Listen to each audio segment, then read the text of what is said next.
friends, welcome to our channel. Friends, today we will see MCQs of Indian Contract Act. Friends, watch our complete video, like it, share it, comment on it. Don't forget to subscribe our channel. So friends, we will see MCQ of Contract Act with answer. Question: when did Indian Contract Act come into force? Answer is 1st September 1872. Question number 1. With the following strikes only at document and not transactions. Answer is option number B, the Registration Act 1908. Question number 2. A stipulation in a bond for payment of compound interest on failure to pay simple interest at the same rate as was payable upon the principal is not a penalty within the meaning of. Answer is option number A, section 74 of the Indian Contract Act. Question number 3. A sub-bailee is a person to whom the actual possession of goods is transferred by someone. Answer is option number C, both option A and option B. Option A is who is not himself not an owner of goods. Option B, who has a present right to possession of them as bailee of the owner. Question number 4. A successful plaintiff in an action for detainee is therefore entitled to the return of the goods or recovery of its value and damages for detention and is entitled to have been assessed separately. Answer is option number C, option both A and B. Option A, the value of the goods at the date of the assessment. Option B, damages sustained by him up to that date. Question number 5. Sued by bailor or bailee against wrongdoer is dealt under which of the following in the Indian Contract Act? Answer is option number C, section 180. Question number 6. A supplies the wife and children of B, a lunatic, with necessary suitable to their conditions in life. Answer is A is entitled to be reimbursed from B's property. Question number 7. A support B's infant son, B promised to pay A's expense in so doing. Answer is option number B, this is a contract. Question number 8. A surety is discharged if the creditor without consent unconditionally releases the principal debtor. The reason for this principle being that. Answer is option number C, option both A and B. Option A, the release extinguishes the principal obligation. Option B, such release adversely affects the right of the surety to sue the principal debtor and deprives the surety of his right to compel the debtor to perform his own obligation to the creditor. Question number 9. A transaction by which A promised to pay B and C for consideration during their joint lives and after the death of one of them to the survivor, the consideration moved from B, but the agreement was signed by all three, that is A, B and C. Answer is option number C. There was privity between A on one side and B and C on the other.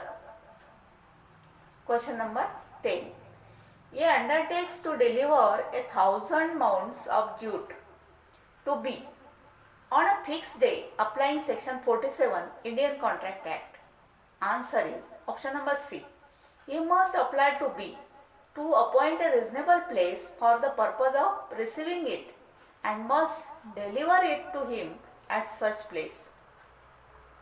Question number 11. A undertakes to repay B a loan of rupees 1,000 by 5 equal monthly installment with a stipulation that In default of payment of any installment, the whole shall become due. Answer is option number C. This stipulation is not by way of penalty and the contract may be enforced according to its terms. Question number 12. A decree holder and entitled to execution of these goods requires the officer of the court to seize certain goods, representing them to be the goods of B. The officer seizes the goods and issues by C the true owner of the goods. Answer is option number C. A is liable to indemnify the officer for the sum which he is compelled to pay to C in consequence of obeying A's directions. Question number 13. A man enfeebled by disease or age is induced by B's influence over him as his medical attendant to agree to pay B an unreasonable sum for his professional services. Answer is option number B. B employs undue influence. Question number 14.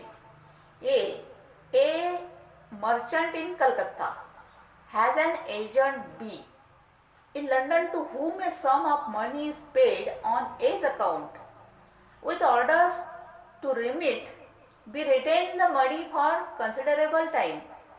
A in consequence of not receiving the money becomes insolvent. Answer is option number C.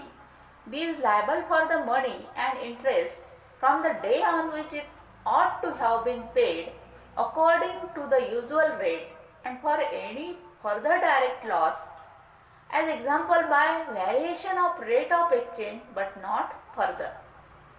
Question number 15. A is a merchant in England, directs B, his agent are Bombay, who accept the agency to send him 100 bales of cotton by a certain ship. B, having it in his power to send the cotton, omits to do so.